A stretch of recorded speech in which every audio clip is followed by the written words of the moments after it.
The Dark Knight is back in full swing. I'm Jessica Chobot, here to tell you that at IGN we take our crime fighting very seriously. That's why in this week's episode of Strategize, we've got the tips you need to take on the worst that Arkham has to offer. We're going to dole out some quick do's and don'ts to help you dominate in the hazardous challenge rooms of Batman Arkham Asylum. There are two different types of challenge rooms, Combat and Invisible Predator. As you progress through Arkham's story mode, you'll need to solve everything the Riddler can throw at you to unlock each of the challenge maps. It's important to note that you won't be able to complete the game 100% until you've mastered the 16 different maps. These maps range from normal difficulty to extreme, so listen and listen good. The first challenge mode is Invisible Predator. To win, you'll need to take out all of the Joker's thugs as quickly and quietly as possible. You'll have to complete 3 special objectives to earn all of the medals in each stage. These range from knocking a foe down with a batarang for a ground takedown to more advanced moves, like pulling baddies off of ledges with the grappling hook, or luring unsuspecting foes around a corner with a sonar-enhanced batarang for a corner takedown. Make sure to stick to the gargoyles. Staying out of sight and planning your attack is the name of the game. Try to accomplish objectives like the inverted takedown and the explosive gel takedown last.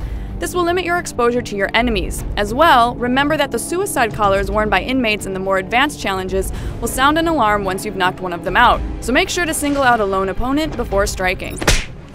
The next challenge mode is Combat. Staying out of sight is not in the cards on this one. Pay special attention to the weapons each inmate is carrying. Normal pipes can be countered easily, but knives and tasers are a totally different story. Enemies with knives and tasers will blink red before they attack. You'll need to stun knife-wielding opponents before you can take them down. Enemies armed with tasers cannot be attacked head-on. When you encounter one of these guys, hold the control stick in his direction and double-tap A to flip over his head, leaving his back exposed for the strike. Success in the combat arena is completely dependent on your ability to continue your combo multiplier. Getting hit or timing your counters poorly will result in your meter plummeting to 0. To get the highest score, make sure to close the distance between you and your opponents as quickly and seamlessly as you can by holding the control stick in the direction of the nearest bad guy and double tapping A.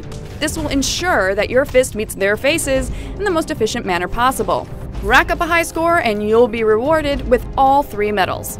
The extreme challenge maps get pretty tough pretty fast. In Invisible Predator, you'll need to take a little more time studying your environment before you launch an offensive, or you might end up on a booby-trapped gargoyle. In the extreme combat challenges, inmates will attempt to use weapons strewn about the environment. If they succeed, you won't. So strike hard and fast, and leave them all wondering, just who was that masked man who beat me senseless? For more tips, strategies, and cheats, glide over to IGN.com.